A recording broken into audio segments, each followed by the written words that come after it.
Silipin naman natin ang candle lighting at pag-aalay ng dasal din sa Quezon City para pa rin sa SUP 44. Nakatutok live si Chino Gaston.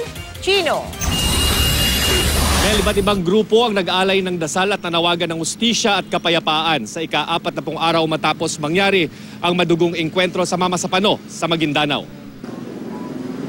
Nagsindi ng mga kandila at nagtali ng itim na mga ribon ang grupong Power Quezon City at iba pang grupo sa kahabaan ng E. Rodriguez Street sa Quezon City bilang paggunita na higit isang buwan mula na mangyari ang insidente sa Mama Sapano.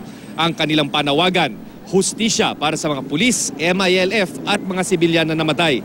Kailangan daw kasi malaman ang tunay na nangyari para makamit ang totoong hustisya. Hiningi rin ng grupo ang pagbaba sa pwesto ng Pangulong Noynoy Aquino. Duda na sila ngayon pa lang sa resulta ng investigasyon ng PNP Board of Inquiry dahil tiyak daw na ipawawalang sala dito ang Pangulong Aquino. Responsibilidad daw ng bawat isa sa atin na itaguyod at ipagdasal ang kapayapaan para sa buong bansa. Nagtipon-tipon din ang iba't ibang grupo sa Ateneo de Manila University para sa isang interfaith prayer for peace rally para gunitain din ang ika-40 araw ng Mama Sapano encounter.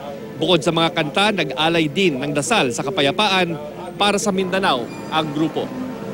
Kabilang rin sa panawagan, Mel, nitong grupo ngayon na nasa E. Rodriguez dito sa Quezon City ay malaman kung ano ang tunay na naging papel ng Estados Unidos naman dito sa nangyaring engkwentro sa Mama Sapano sa kanilang paniniwala na nangyaring operasyon laban kay Basit Usman at Marwan dahil na rin sa pag-uudyok ng Estados Unidos na siyang may pangunahing interest daw dito sa dalawang terorista. Mel. Maraming salamat sa iyo, Chino Gaston.